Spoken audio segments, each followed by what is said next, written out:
Michée, chapitre 2.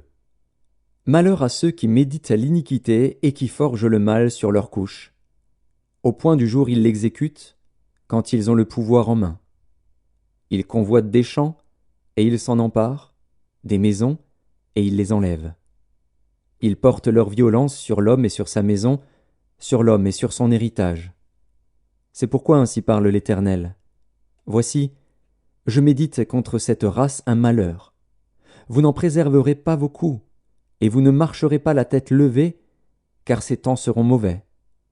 En ce jour-là, on fera de vous un sujet de sarcasme, on poussera des cris lamentables, on dira « Nous sommes entièrement dévastés.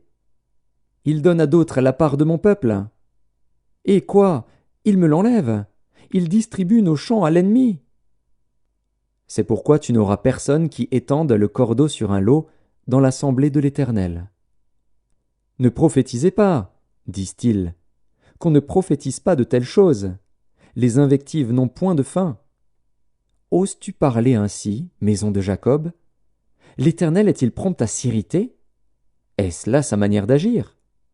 Mes paroles ne sont-elles pas favorables à celui qui marche avec droiture?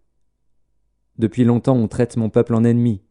Vous enlevez le manteau de dessus les vêtements de ceux qui passent avec sécurité en revenant de la guerre.